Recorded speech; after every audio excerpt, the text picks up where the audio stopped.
जैसे को तैसा। बहुत समय पहले की बात है। शहर से दूर गांव में एक दुकानदार था जो अपने ही गांव के एक व्यक्ति से रोज़ाना 1 किलो मक्खन खरीदा करता था। वो दुकानदार कई सालों से उस व्यक्ति से मक्खन की खरीदारी कर रहा था। एक दिन उस दुकानदार ने सोचा कि मैं रोज़ इस व्यक्ति से मक्खन खरीदता हूँ, लेकिन मैंने बहुत समय से इसके मक्खन का वज़न तोलकर नहीं देखा। कल चेक करके देखूंगा कि ये मुझे मक्खन 1 किलो से कम तो नहीं देता। अगले दिन जब वो व्यक्ति मक्खन देकर गया तो उस दुकानदार ने मक्खन का वज़न किया और देखा कि मक्खन सिर्फ 900 ग्राम है। उस दुकानदार को काफ़ी गुस्सा आ गया। वो व्यक्ति गुस्से में गांव की पंचायत के पास गया और उसने उस व्यक्ति की शिकायत कर दी। गांव की पंचायत बैठी और उस व्यक्ति को बताया गया कि तुम पर इस दुकानदार ने धोखा देने का आरोप लगाया है। तुम इस दुकानदार को देने वाले मक्खन के वज़न में हेराफेरी करते हो और हर बार तुम इसे 1 किलो मक्खन की जगह सिर्फ 900 ग्राम ही देते हो।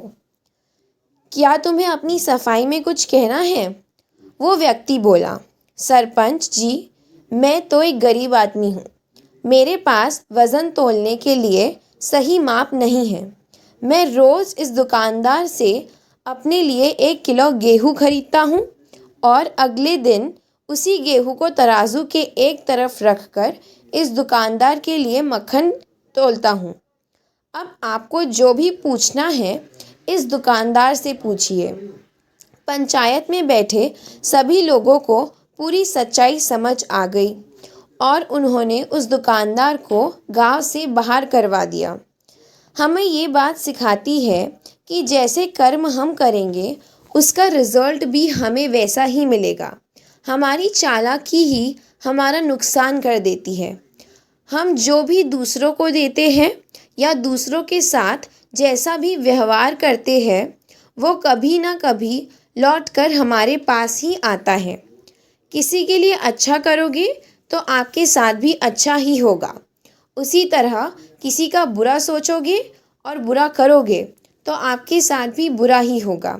जैसे दुकानदार को अपनी ही चालाकी से नुकसान झेलना पड़ा, उसी तरह हमें भी अपने कर्मों की वजह से कभी ना कभी नुकसान झेलना ही पड़ता है।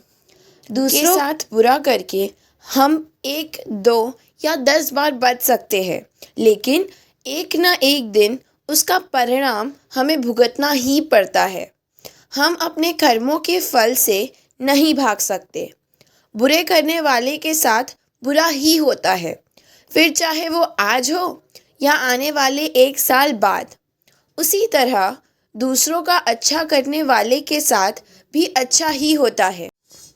कई बार हमें ये लगता है कि दूसरों के साथ गलत करके हम बच जाएंगे, लेकिन ऊपर वाला हर किसी के कर्मों को देखता है और उनका हिसाब रखता भी है। ज़रूरत पड़ने पर वो हिसाब बराबर कर भी देता है। इसलिए कभी भी कोई गलत काम ना करे और ना ही कभी ये सोचे कि उल्टे सीधे काम करके हम बच जाएंगे। ज़िंदगी को बेहतर तरीके से जिए, ईमानदार बने, ज़्यादा कमाएं या फिर सिर्फ अपना ही फ़ायदा देखने के चक्कर में किसी के साथ गलत कभी ना करें। हमेशा याद रखें, जो जैसा करेगा वो वैसा ही भरेगा। धन्यवाद दोस्तों। मैं आशा करती हूँ आपको मेरी कहानी पसंद आई होगी। Please like, share and subscribe करें और अपनी राय व्यक्त करने के लिए ज़रूर कमेंट करें।